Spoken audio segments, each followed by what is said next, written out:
Y ya estamos, comenzamos. Bueno, buenas tardes, ya saludé a varios de los que se fueron conectando, que fui viendo. Este nuevo webinar que estamos haciendo en Vistach Perú. Este es un repaso de lo que vinimos haciendo. Esto es nuestro cuarto webinar a partir de que decretó el estado de emergencia.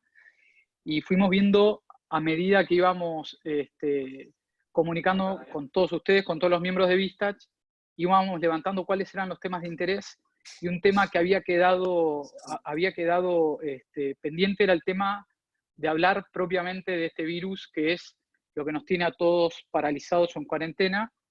Así que lo que decidimos es invitar a una especialista, la doctora en medicina y cirugía, la doctora Giovanna Ricaldi, amiga también, y a Martín Olano, miembro de Vistach del Grupo Avengers, director de Pulso Salud, para que nos den sus perspectivas desde el lado de la salud, a nivel persona, a nivel familia, y también desde la parte profesional, para tener una idea como referencia qué está haciendo minería, que es un sector que mueve la economía de este país, y qué podemos aprender de los que ya están o ya tomaron decisiones sobre cómo continuar post cuarentena.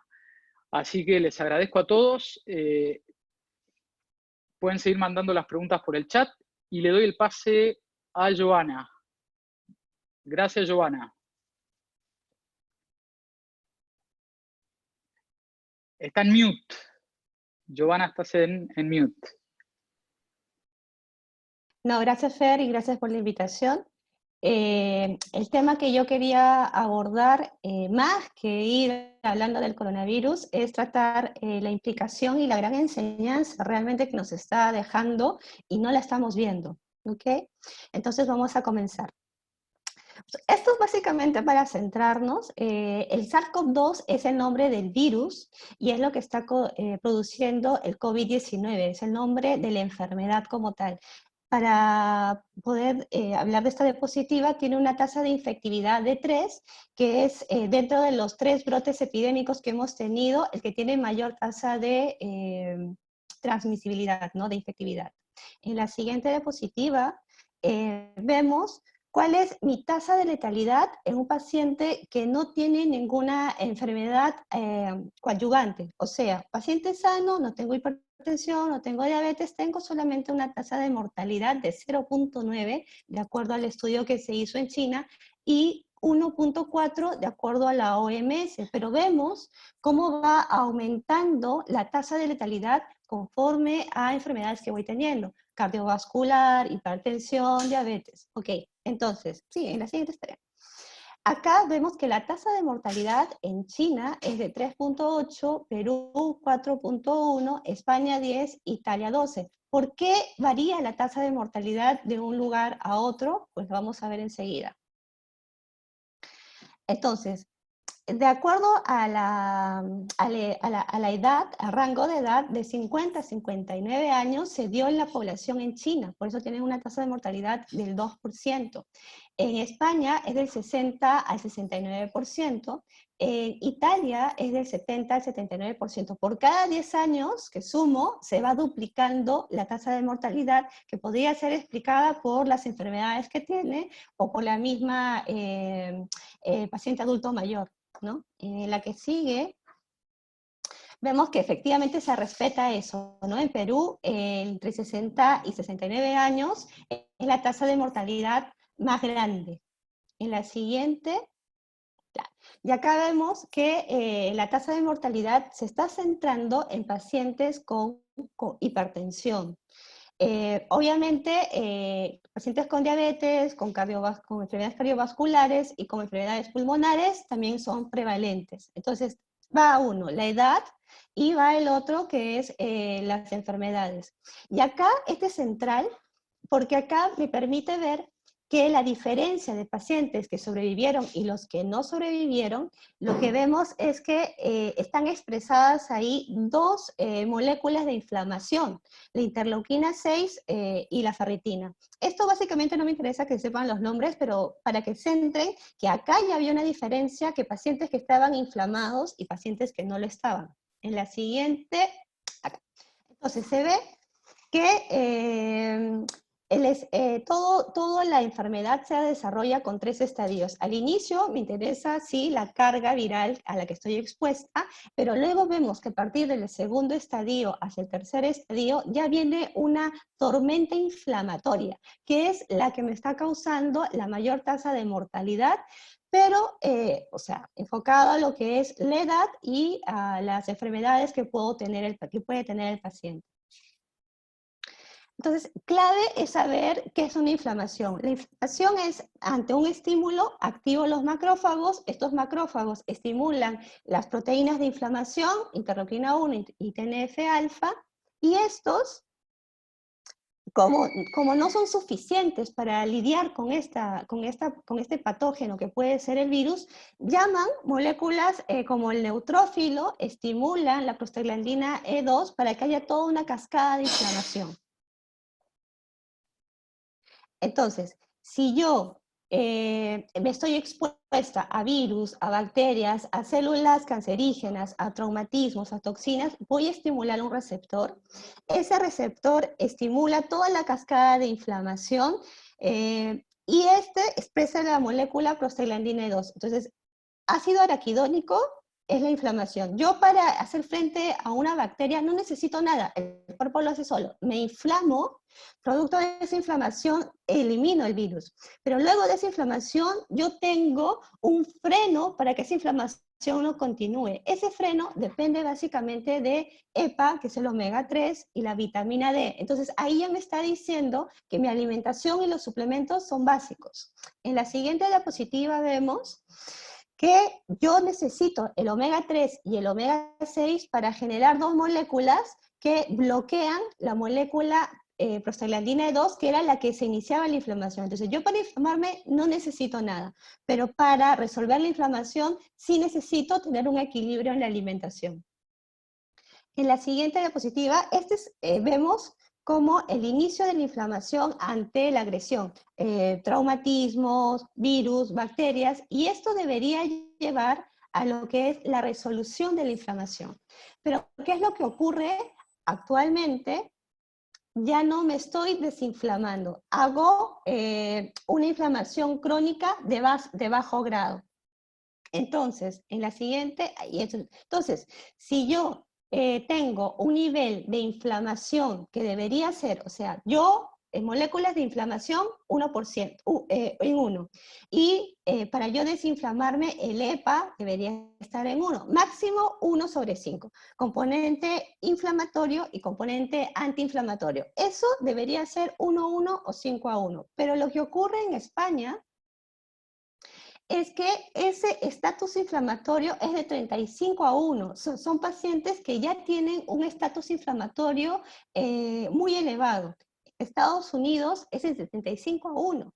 Entonces, esta diapositiva yo la hice hace 3 semanas y ahí ya veía, antes de saber lo que iba a ocurrir en Estados Unidos, que efectivamente cuando el virus iba a llegar ahí, por lo mal que comen y por el grado de estrés que manejan, eso iba a tener unas consecuencias serias, lo que ahora, 3 semanas después, lo estamos viendo. Y en Perú no estamos lejos de eso, estamos a 20/1 de estatus inflamatorio. A continuación, entonces, las consecuencias de la inflamación, ¿cuáles son? Síndrome metabólico, hipertensión, resistencia a la insulina, diabetes tipo 2, estatosis hepática, enfermedades cardíacas, disfunciones hormonales, depresión, Parkinson, Alzheimer, disminución del estatus de nutrición. ¿Qué nutrientes bajan? El zinc, el hierro, los carotenoides, vitamina A, vitamina D, vitamina C, E, B2 y B6, que justamente tienen una participación importante en mi antiinflamación y sobre todo en mi sistema inmunológico. La siguiente es sarcopenia, osteopenia. O sea, un paciente que viene con un diagnóstico de osteopenia y osteoporosis ya tiene un estatus inflamatorio alto. La inmunosenescencia es la facilidad que tengo no de recuperarme y de hacer frente a un virus y obviamente el cáncer. Entonces, ya sé, pues si me pongo a pensar un poco, yo puedo pensar que son comorbilidades, la hipertensión y la diabetes, pero viendo las diapositivas o viendo todo el trabajo, efectivamente puede ser que esto me evidencie que yo ya vengo inflamada. Entonces, el virus vendría a ser solamente la gota que rebalsa el vaso. Entonces, las causas de inflamación son la polución. En Lombardía, en Italia, el 85% de su población trabajaba en fábricas de fibrocemento que utilizaban el amianto. Este amianto da cáncer de pulmón.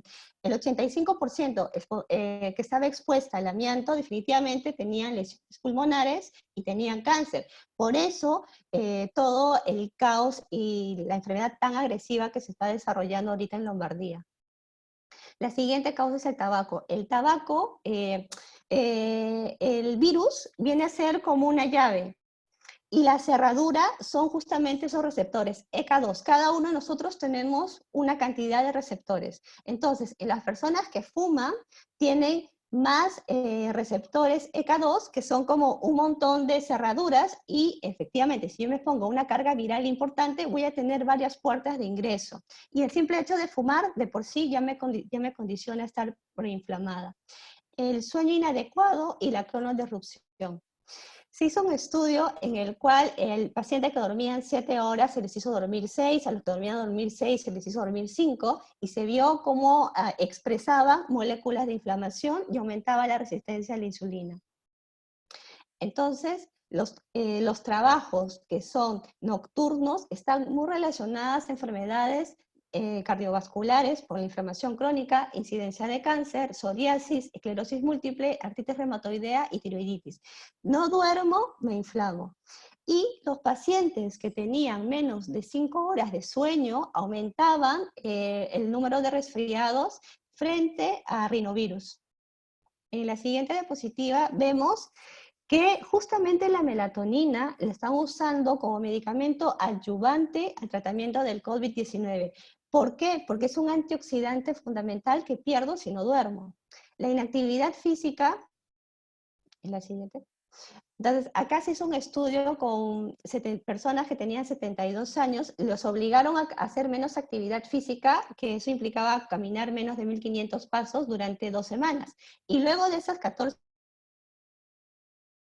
semanas, vemos en la siguiente diapositiva que aumentaban las moléculas de inflamación. Entonces, yo no ejercicio, me inflamo. Y no solamente me inflamo, sino aumenta mi resistencia a la insulina. Y la población europea, en un 35%, es netamente proinflamada, posiblemente como una de las causas que no hacen ejercicio. El estrés, si yo me expongo a un estrés continuo, voy a procesar más moléculas de inflamación. TNF-alfa, interleuquina 10, estas van a hacerme más vulnerable a tener resfriados, influenza y infecciones virales. La alimentación. Si en el 1950 mi cajita feliz era de ese tamaño y con la carga de carbohidratos y lípidos, ahora es el doble, o sea, tengo más acceso a inflamarme por menos precio. Entonces, el estudio que se hizo fue, pacientes que tomaron 75 gramos de glucosa se inflamaban 500 veces más que un paciente que solamente tomaba agua.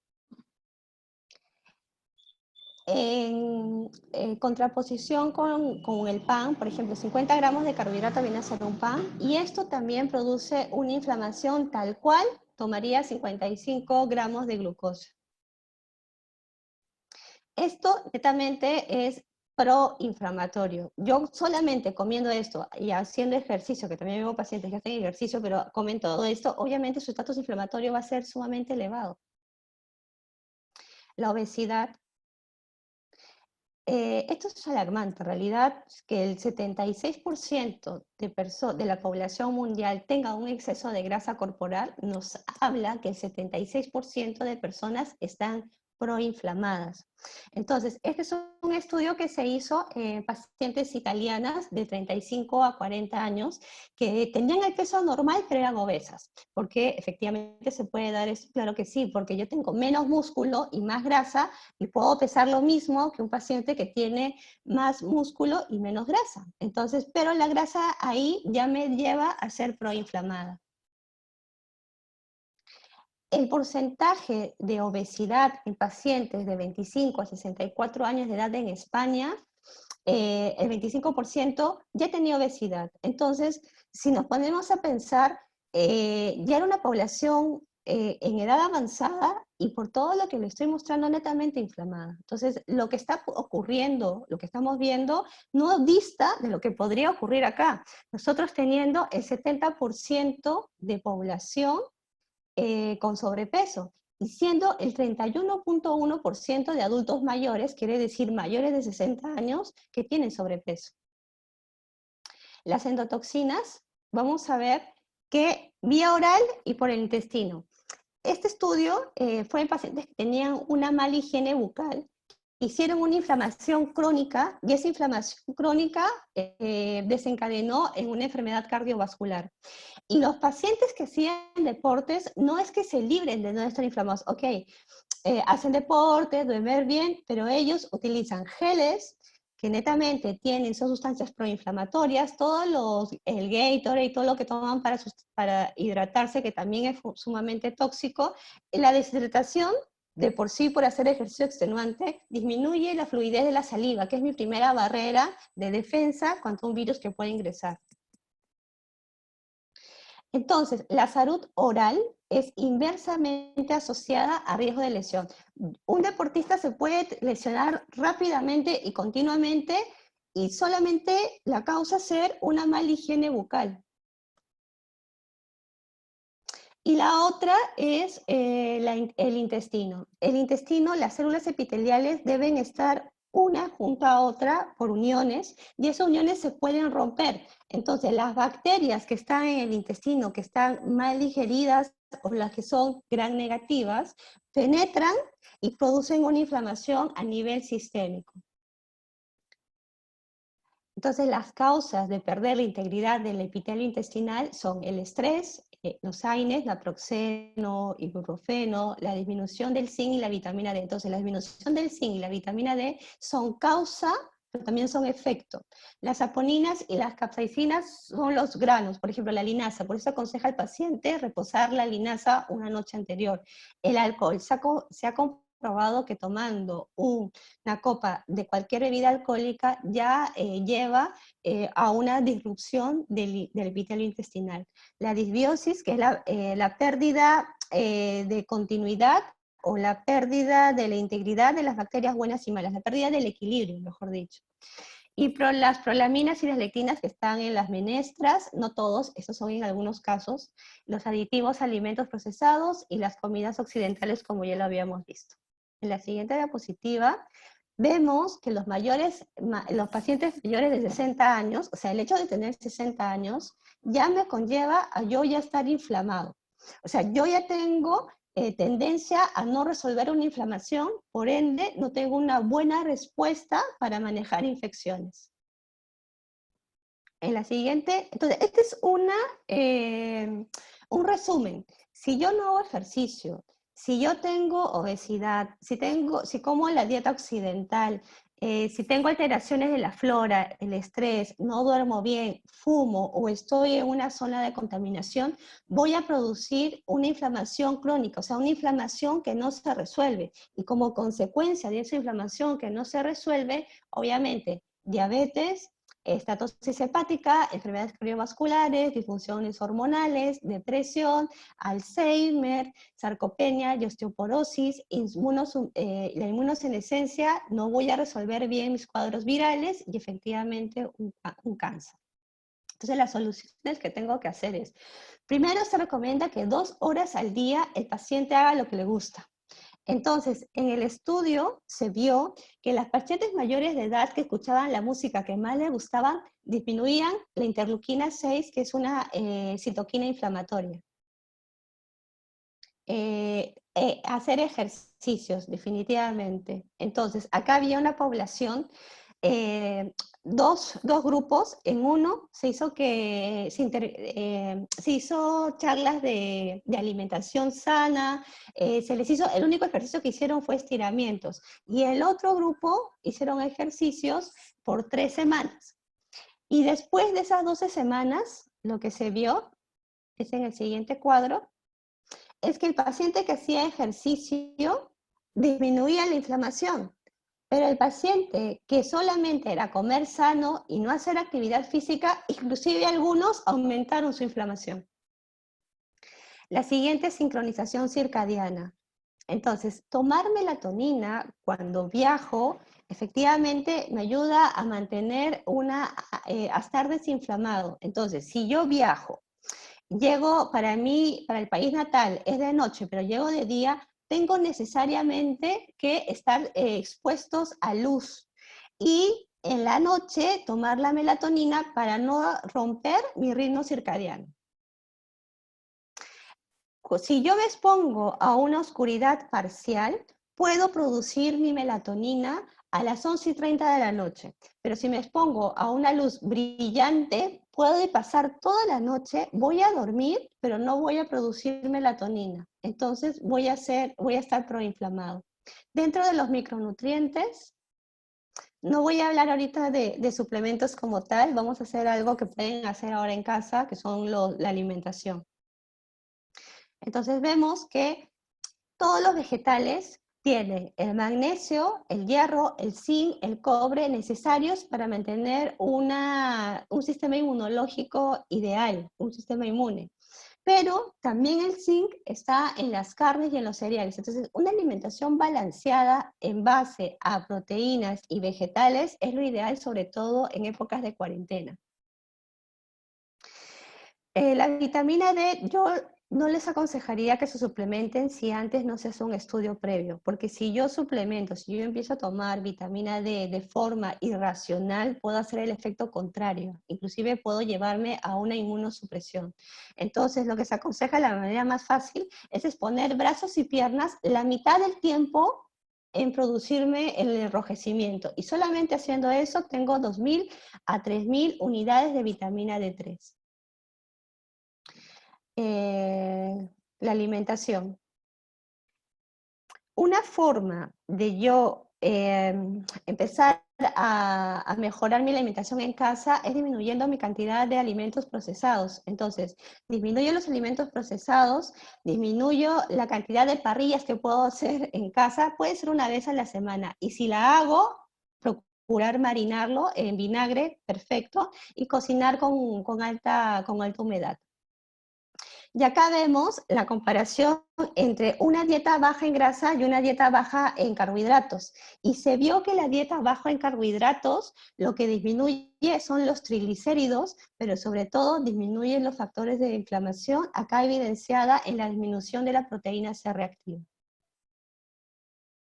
Entonces, se hizo uno de los metaanálisis es la búsqueda de varios estudios en el cual se vio que el aumento del consumo de frutas y verduras se asocia a la disminución de citoquinas inflamatorias. Este es un esquema de tratamiento que se hace en paciente cuando ya tiene el COVID positivo. Esto es un tratamiento médico, ojo, tiene que ser regulado por nosotros, pero lo he puesto para que vean que lo que se está usando netamente es vitamina C, estatus inflamatorio, vitamina D, que es lo que yo pierdo, una causa de inflamación, el zinc, que es una causa de inflamación, el magnesio, el selenio, y ahí está el EPA, justamente lo que veníamos hablando. Modulo la inflamación, repongo los nutrientes que he perdido, y la hidroxicloroquina no es como he escuchado en algunos videos que modula el pH, no, la hidroxicloroquina justamente modula el estatus inflamatorio para no avanzar y hacer un distrés respiratorio y luego la muerte. El Jakavi es un medicamento que era usado para enfermedades autoinmunes. El laboratorio Novartis lo está utilizando, está en fase 3, que modula el estatus inflamatorio en un estadio 3. Pero acá, si yo me voy a quedar encerrada en mi casa esperando que venga una vacuna, realmente no hemos aprendido nada. Esto trae una gran enseñanza que si yo no la aprendo ahorita, no la voy a aprender. La OMS ya me decía en el 2012, luego del brote epidemiológico del MERS, que no estábamos preparados para una pandemia. Y ahora, igual, si yo no cambio mi alimentación, si yo no hago ejercicio, si yo me conformo solamente tomando pastillas para la diabetes y para la hipertensión, de acá a un tiempo puede ser que venga ahora el SARS-CoV-3, así como en el H1N1. El H1N1, ahora estamos en el H1N5. Y todos los años hay vacunas, porque no aprendemos la lección. Gracias, gracias por la atención. Entonces, acá continúa Martín Olano, creo que todos ustedes ya le conocen. Los dejo con Martín. Gracias, Giovanna, y gracias a todos por estar aquí. Gracias, Fernando, por esta oportunidad. Yo quería un poquito hablar del tema de la gestión de salud frente al COVID, básicamente en el sector minero, un sector sumamente importante para la economía del país. Adelante, por favor, la siguiente, Fer. Aquí vemos una curva de los test que se está realizando ahora. La curva, por ejemplo, en la figura o en la línea amarilla se muestra lo que Estados Unidos está haciendo en pruebas y habla de las pruebas moleculares y las serológicas. Está llegando a 2 millones al día de ayer. Entonces, nosotros hoy día hemos escuchado a Vizcarra que estamos en 40.000 test por día, o acumulados, ¿no? Y realmente estamos recién viviendo o empezando a vivir la pandemia, que ya está en una etapa ya de transmisión comunitaria, ya se perdió probablemente el control y se ha visto esto y se ha extendido la cuarentena por 2 semanas más. Pero los números hablan por sí solos, o sea, esperamos que a finales de abril lleguemos por lo menos a entre 250.000 y 300.000 test, pero realmente es bajo para lo que se va a venir. Entonces, probablemente, como dice Giovanna, van a haber mucho más cuarentenas intermitentes más adelante, ¿no? Entonces tenemos que estar preparados para eso, ¿no? Es un poquito el tema del sector minero. El sector minero, como ustedes saben, es un contribuidor muy importante para el PBI del país. Es aproximadamente entre el 15 y 20% del PBI y el 60% de la divisa a través de exportaciones. Tenemos las mayores reservas en cobre, en plata, somos los número 2. Tenemos grandes jugadores que son compañías globales de mucho prestigio como BHP, Glencore, Xstrata, entre otras. Últimamente minas que se han construido en los años 90 también y que ha hecho que la economía del Perú sea muy bollante en los últimos 20, 25 años. Tenemos minas que se han construido como Antaminas, Cerro Verde, Las Bambas, la expansión de Toquepala, Antapacay, y ahora que se está construyendo que se suman a las medianas minas de las familias Brescia y Benavides, que tienen un poco más de tiempo, pero que son medianas minas, ¿no? Estas grandes compañías han traído altos estándares corporativos en todo lo que es seguridad y salud. Todos los que hemos trabajado en algún momento en el sector de minería sabemos que hay mucha preocupación por el tema de seguridad y en salud también. Es una de las actividades prioritarias para todos los altos ejecutivos de las empresas. Opera en zonas remotas y casi en un aislamiento natural. Por eso que el gobierno, cuando inició esta cuarentena, permitió que la minería siga operando con actividades críticas, que lo sigue haciendo ahora, y ahora que se ha extendido la cuarentena, hay gente que está más de 30 días en estas operaciones críticas y que ahora necesita retornar a su casa, y es donde un poquito más adelante le voy a presentar, ¿no? Cada una de estas minas tiene su centro de salud, y se manejan los estándares corporativos y asociados a la ley con estos centros médicos que les permiten manejar el tema de riesgo de COVID de una manera controlada, ¿no? No sé si desafortunadamente el precio del cobre, que es uno de los principales motores de la economía peruana, la última semana llegó a mínimos de 10 años, pero ya en los últimos días se ve que se está recuperando. Ojalá que esa tendencia siga y podamos revertir esa situación para que se reactiven las grandes minas y pueda la economía del país no se retrase, ¿no? Ahora, por otro lado, tenemos un sistema de salud muy fragmentado. El Perú invierte entre 4 y 5% de su PBI.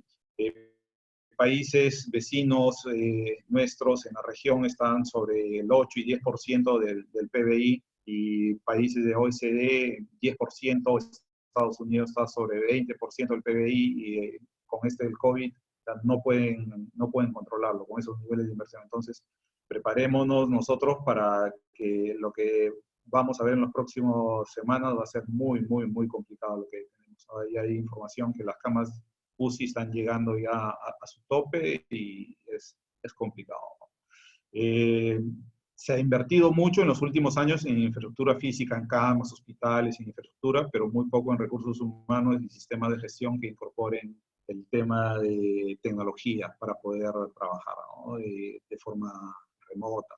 El tema de prevención, las enfermedades crónicas como la obesidad, la salud mental no se ha priorizado, y ya vemos en la gran presentación que ha hecho Giovanna, que eso es un tema fundamental para poder controlar todo el tema de inflamación, y eso no desencadena ahora con el COVID, pero seguro va a salir el COVID 20, 21 y 22, como viene sucediendo ya con otras enfermedades. Entonces sí es un tema de prioridad el trabajo de prevención, y en las empresas mineras están empezando a trabajar en ese tema, ¿no? Y en temas de tendencias saludables. Pero nosotros, les hablo en centros de salud ocupacional que trabajamos con estas empresas del sector minera, trabajamos probablemente con el 30% de la población económicamente activa, y eso tenemos 5 millones de personas que están en esas empresas que son formales.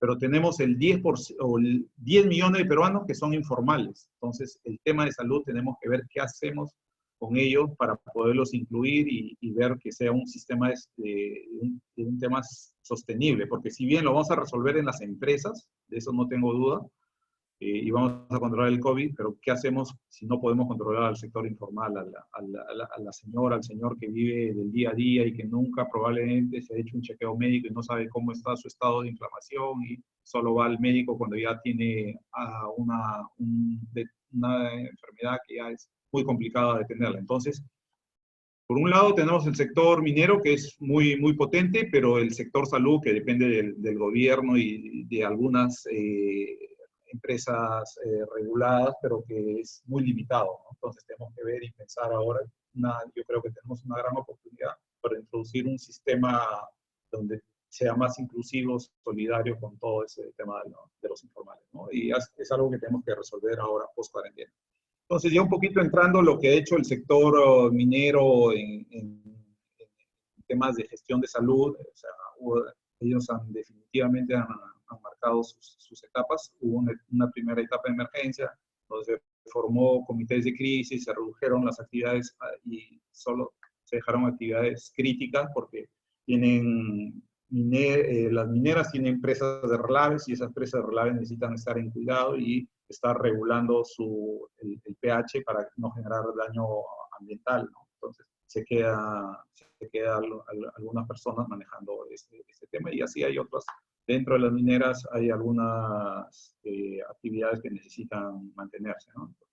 Se trabajó con, mucha de la gente se ha movilizado a trabajo remoto, y eso es lo que está trabajándose así. Entonces, esa es la primera fase, la primera semana, y ahora en las 2 o 3, o ahora son 5 semanas ya 5 o 6 semanas de cuarentena que vamos a tener. Se está trabajando en el tema de contener el cash, se sigue promoviendo el trabajo remoto, revisión de los riesgos. Muchas de las compañías mineras no tenían al COVID identificado como un riesgo así catastrófico que les apare la producción, y se está revisando todos esos temas. El tema de población sensible, población con obesidad o diabetes, hipertensión, son poblaciones que probablemente no tengan que regresar en los próximos 3 meses a estos centros de trabajo, y es población que en las mineras es entre el 8 y 10% de su fuerza laboral. Y ahí se está viendo qué se puede hacer. Protocolos de trabajo, que es un poquito lo que vamos a ver en los siguientes slides. Y tenemos que el sector minero se ha juntado y ha hecho con la Sociedad Nacional de Minería algunos protocolos, y estos están trabajándose con el Ministerio de Trabajo para poder continuar con las actividades críticas. En el caso, ya para retornar al trabajo en las minas y para desmovilizar al personal que tienen, las mineras en promedio ahorita tienen entre 1.000 y 1.500 personas, estas grandes mineras que están controlando las actividades críticas de las operaciones, ¿no? Entonces, para esto, varias mineras han determinado los protocolos de retorno al trabajo con y sin aislamiento. O sea, ¿qué quiere decir? Que viene después de un protocolo de seguimiento a esta persona desde su domicilio en los puntos de control, en embarque a aeropuertos o terrapuertos y ingresos a minas, se le hace un chequeo, una evaluación médica, y esta evaluación médica incluye las pruebas rápidas que ahora se está trabajando y es parte del protocolo que se tiene. Entonces, unas mineras han dicho, el día 1 llega este trabajador y empiezan a trabajar de una forma segregada, han determinado células de trabajo para poder determinar formas, si pasara algún evento o alguna persona que pueda estar contaminado, no impacte a todas las personas y se tenga cuidado. Eso ha requerido que se revise temas de campamentos, donde antes dormían 2 personas en una habitación, ahora probablemente una, o donde antes dormían 4, duerman una persona. En los comedores se ha revisado todo el tema de ubicación y horarios. Todo. Entonces, ese es sin aislamiento. Otras mineras están tomando la decisión de movilizar a su personal, a este personal crítica, y tenerlos 7 días aislados dentro de los campamentos mineros. Entonces, hay de las dos, con y sin aislamiento. Los controles epidemiológicos, que ya les he dicho, transporte terrestre, taxis y buses autorizados por empresas que sean reconocidas y son controlados por las mineras, vuelos charter, controlados por las mineras, salen desde Lima, de Arequipa, de Cusco o de Cajamarca, todo está siendo controlado y manejado por vuelos charter exclusivos para estas mineras, ¿no? Los protocolos de evaluación, hay 2 tipos de evaluación que se están haciendo: la evaluación clínica, las pruebas rápidas, temperatura y saturación de oxígeno, y en otras mineras que están preparando para reactivar ya, están incluyendo el tema de la proteína C reactiva, que mide el tema de la inflamación, hemograma, y esos están trabajando en centros médicos autorizados en las ciudades. Ya el punto 5, la segregación de la fuerza laboral por células de trabajo y regímenes de trabajo extendido, ¿no? O sea, antes se tenía, por decir, trabajaban 10 días y 4 días estaban fuera de la operación. Ahora van a trabajar 14 días en la mina y 14 días fuera. Y justamente en esos 14 días se les va a permitir, coincide con el tema del desarrollo de la enfermedad o de la infección, y que se va a controlar con esas pruebas rápidas. Personal al 100% en trabajo remoto y protección al personal sensible, obesidad, personal con mayor de 60 años, también se está teniendo cuidado y ver qué se hace, y se ha dividido en grupos de trabajo. Estas personas probablemente no retornen a trabajar a forma física después de 4 o 5 meses. Entonces se está viendo cómo se está trabajando, cómo se está trabajando con la fuerza laboral.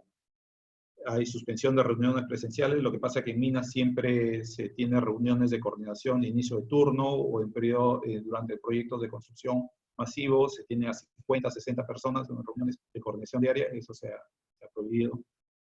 O se ha suspendido redistribución de oficinas, o sea, el aforo de las oficinas, que probablemente antes trabajaban más juntos, ahora van a tener que tener este distanciamiento social, y el tema de campamentos, comedores, zonas comunes, áreas de desinfección. Hay túneles de desinfección que se están implementando en cada una de las infraestructuras donde tiene ingresos masivos al personal, campamentos, comedores. Controles de movilización y desmovilización de personal también muy estrictos. Como les digo, ahorita las mineras están pensando cómo desmovilizan a su personal, que la próxima semana cumplen ya 30 días en operación. ¿Cómo la desmovilizan? Igual se les va a tomar pruebas rápidas a la salida y a la llegada a los aeropuertos, a la salida de la mina y llegada a aeropuertos, para poder movilizar a sus domicilios ya de una forma segura, y ahí hay una serie de recomendaciones como ya lo venimos escuchando, de limpieza a la hora de llegada a su domicilio, ¿no?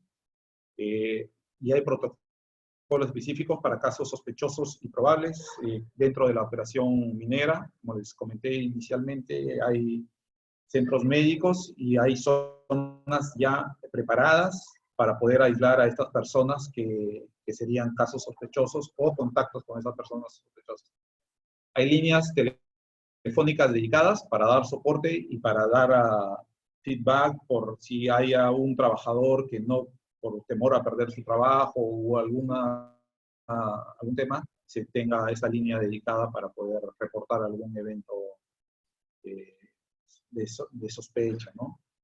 Ahí se está incluyendo varios aplicativos móviles para dar seguimiento y geolocalizar al personal que tiene las pruebas rápidas y controlar esto, ¿no? Porque el tema de minería lo tiene como a largo plazo, o sea, ellos piensan que esto no va a pasar en el corto plazo y están planificando de 6 meses a un año, esto no se va a tener un control normal, o sea, ya no se va a volver a una normalidad y todos esos protocolos van a imperar en este tiempo. Los casos positivos son reportados al MINSA y hay temas también de procedimientos ahora de investigación de casos y aislamiento de los contactos. Y también se ha visto post-COVID, si hay casos, cómo va a retornar eso al trabajo para poder estar activos. Básicamente eso es lo que el sector minero ha trabajado con la sociedad de minería y hay varios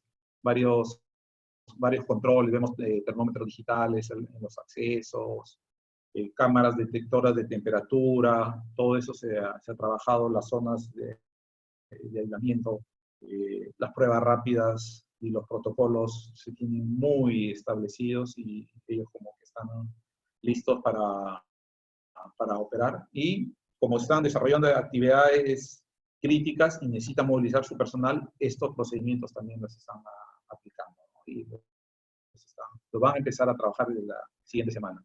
Entonces, acá una recomendación general, yo he hablado mucho del sector minero, vuelos charter, pruebas rápidas, que probablemente las puedan pagar ellos, y son empresas pues, que tienen facturaciones sobre 2.000, 3.000 millones de dólares, y una parada les toma o les implica entre 10 millones de dólares por día de parada de producción. Entonces, tenemos otras recomendaciones para ya empresas más pequeñas, ¿no? Siempre hay que ver y ver si se reactiva esto. Esta presentación la preparé hace un par de días y ahí se veía que probablemente el tema de retornar al trabajo gradualmente se iba a dar de la siguiente semana. Se ha visto y se ha confirmado que eso no es posible. Entonces, es algo más general lo que tenemos acá. Entonces, sí deberíamos nosotros, a nuestro personal, para empresas ya medianas y pequeñas, más pymes, o sea, por lo menos tener declaración jurada de estado de buena salud de las personas que han tenido en las últimas semanas, o si tienen algún familiar, deben declarar y ahí ya se debe determinar si es personal de riesgo que debe retornar al trabajo. Ese es como un punto 1. El tema de control de temperatura para accesos a las oficinas o a las zonas de producción debería tenerse. La saturación de oxígeno con un oxímetro también da una buena ayuda y no es muy costoso. El tema de la evaluación clínica respiratoria por un personal de salud para ver cómo está el estado de esta persona al ingreso podría ayudar. Y pruebas rápidas y cámaras térmicas debe evaluarse al nivel de riesgo de la empresa, ¿no? O sea, eso ya empresa por empresa tiene que determinarse estas pruebas. El tema de revisar los aforos, como les digo, distribución de oficinas, áreas comerciales, de producción, eso va a cambiar y se tiene que empezar a pensar qué es lo que se tiene que hacer. El transporte de personal, ojalá que se pueda implementar eso en las medianas empresas con compañías autorizadas y que cuiden a sus conductores y los tengan bien monitoreados, ¿no? Y o sea, eso va a asegurar de que la cadena de contagio las podemos limitar. Programas de salud básicos, programas preventivos, ahí muy bueno lo que nos comenta Giovanna, el tema de la obesidad, diabetes, hipertensión, el tema de embarazadas, el tema de controlar la nutrición, estilos de vida saludable, creo que por ahí deberíamos trabajar, porque esto no es que se termina la cuarentena y en mayo retorna todo a la normalidad. Y hay una nueva normalidad y tenemos que cambiar todos los estilos de vida que teníamos para contener toda esta inflamación que llevamos. Y probablemente se tenga que trabajar ya remotamente. Es lo que tenemos que ver cómo actuamos ahora. Estamos teniendo muy buen performance, yo diría, con los webinars, y hay que ver cómo esto continuamos, lo introducimos a nuestras áreas de trabajo y seguimos trabajando remotamente. El tema de desinfección y limpieza continua de áreas de trabajo, o sea, gente que tiene restaurantes, esto, o sea, va a tener que cambiar todo los protocolos que se tenían. El tema de las EPP, o sea, probablemente ya nosotros tenemos que incluir dentro del EPP el tema de las mascarillas, mamelucos, guantes, dependiendo del sector y de la empresa que tengamos.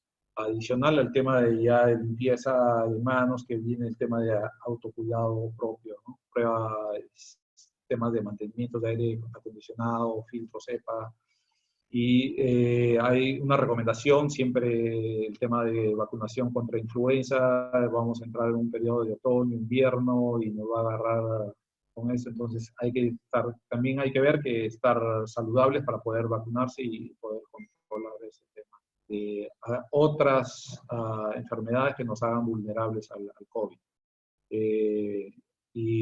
Por último, 10, contratar personal de salud para poder evaluar sus riesgos biológicos, sus planes de prevención, manejo de casos sospechosos. Probablemente no al 100%, pero hay compañías que le pueden dar servicios parciales, si es que no son compañías muy grandes que puedan manejar este tema del COVID en los próximos meses, ¿no? Entonces, eso es lo que tenía para ahora y le doy el pase a Fernando para preguntas y respuestas.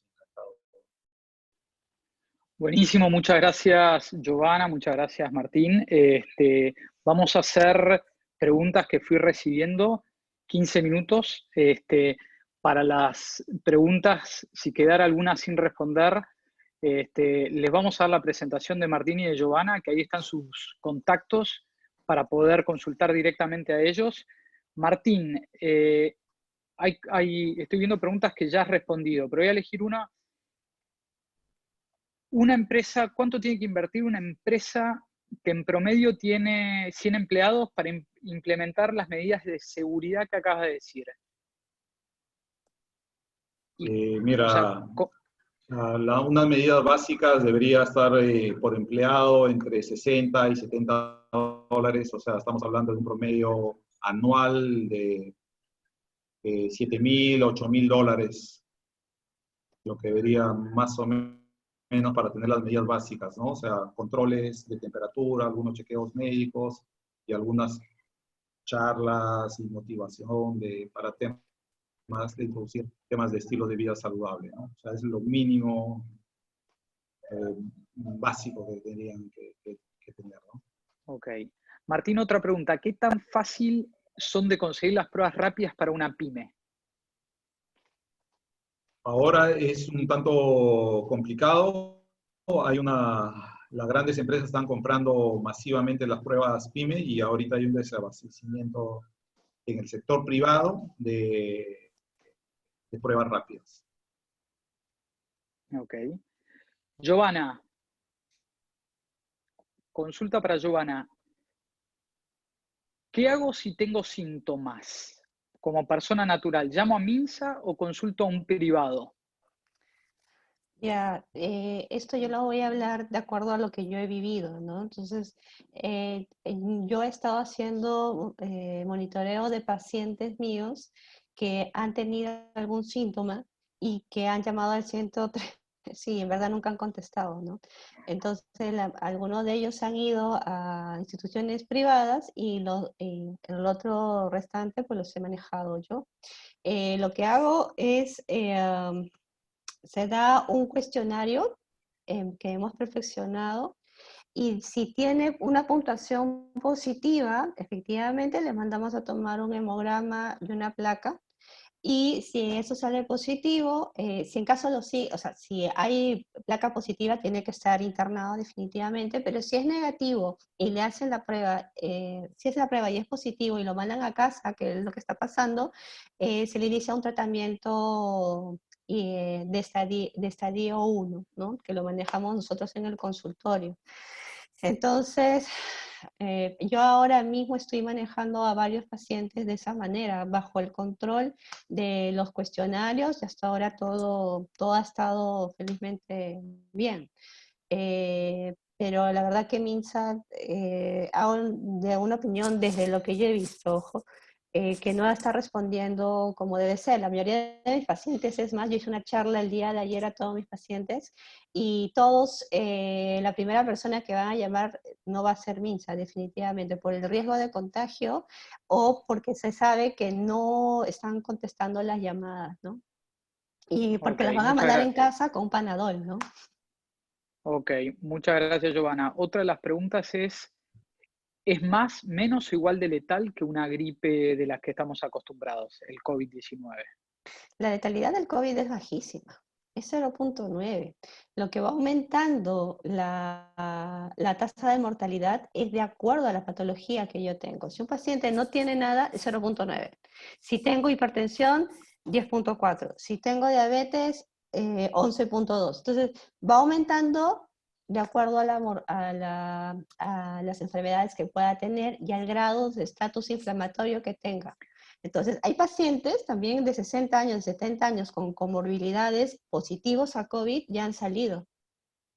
Y hay Ok. pacientes deportistas y no. Y Giovanna, vinculado a esto, aprovecho otra de las preguntas ¿cómo hago para medir mi nivel de inflamación? ¿Cómo hago, o sea, a dónde voy a medirlo? ¿A quién consulto? Mira, acá en Perú no hay todavía el TNF-alfa ni la interleuquina 6, pero sí contamos con proteína C reactiva, ultrasensible, ferritina, fibrinógeno, eso hay en cualquier laboratorio. Nosotros tenemos un marcador de inflamación que se llama MDA, que me mide exactamente el estatus inflamatorio. Ok, genial. Después, Giovanna, esta pregunta es bien puntual.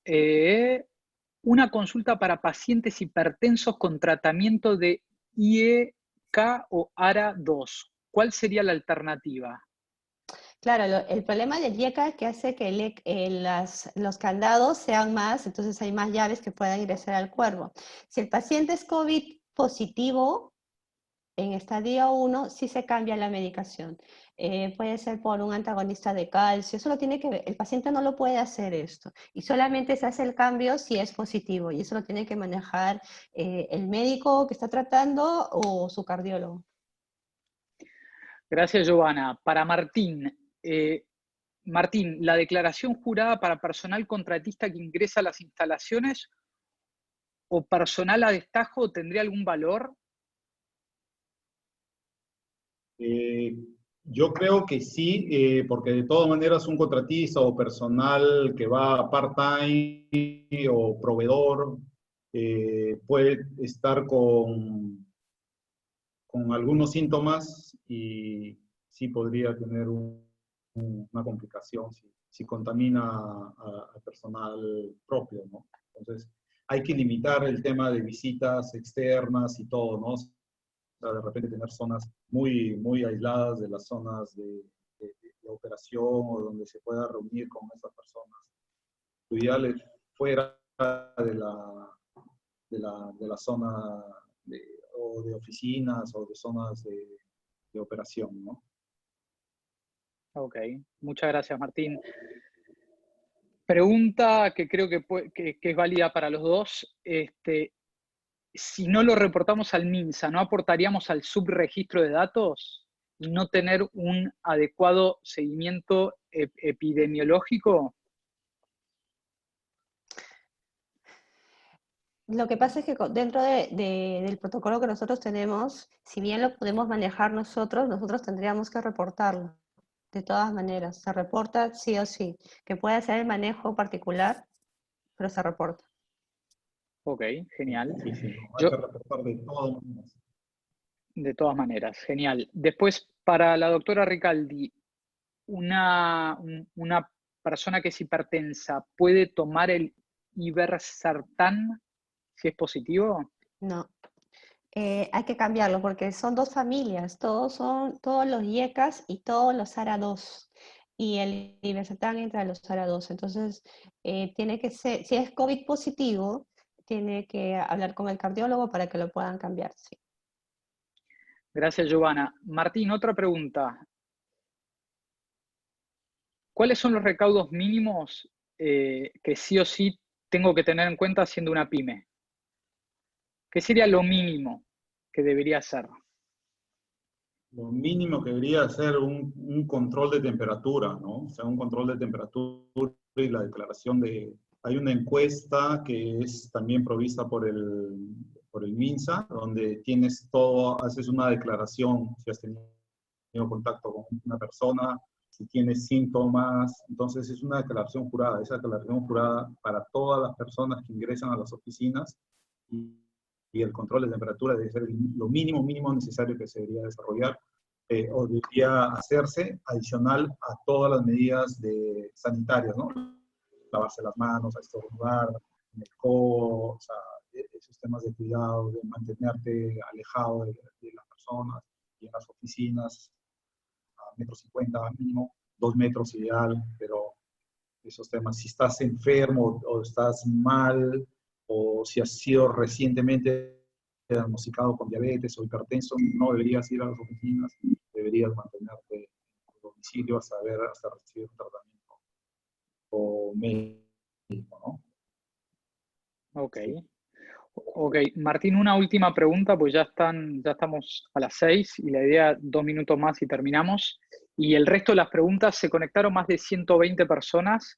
Ese es el registro que tenemos, así que van a quedar algunas preguntas que por privado las van a poder responder.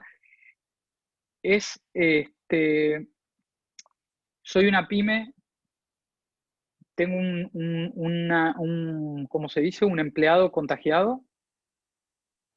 ¿Cómo manejo al resto de los empleados? ¿Qué hago?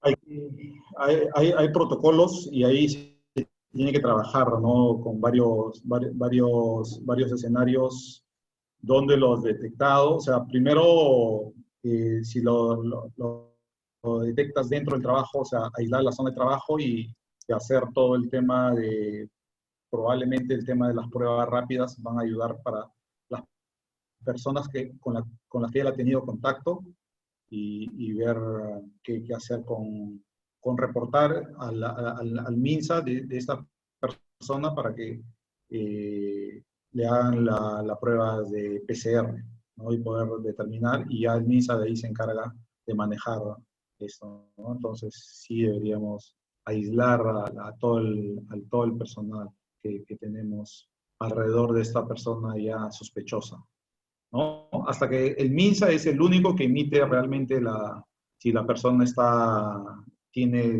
sido infectada realmente, y es a través de las pruebas PCR. Luego la que te da la prueba rápida, el valor dice, esta persona es sospechosa y las personas que están acá también son sospechosas, son positivas, tienen que confirmarlas. Entonces hay que hacer las coordinaciones con el MINSA y con las DIRIS que están alrededor de tu empresa para poderlas gestionar. Muchas gracias, Martín. Última pregunta para cerrar es, ¿cuál es el nivel de saturación de oxígeno que activaría la alarma de posible caso? Para los dos, o para la doctora. Nosotros estamos manejando nivel de saturación 87. Ok, eso activaría alarma. Uh-huh. Es Y lo que esto está marca hablando. una hipoxia, ¿no? Exacto, Sí. exacto. Ok. Bueno, muchísimas gracias, Giovanna, muchísimas gracias, Martín. Quedaron algunas preguntas sin responder. Le vamos a pasar a todas las presentaciones con los datos de contacto y como novedad para los miembros Vistage, estamos trabajando en nuevas acciones, nuevas actividades que vamos a hacer a partir de la semana que viene, que ya les vamos a estar informando. Así que bueno, muchísimas gracias a todos y estamos en contacto. Gracias Giovanna, gracias Martín y gracias a todos los que participaron. Gracias por la invitación. Gracias a todos. Muchísimas gracias, muy bueno, gracias. Chao, chao. Chao, chao.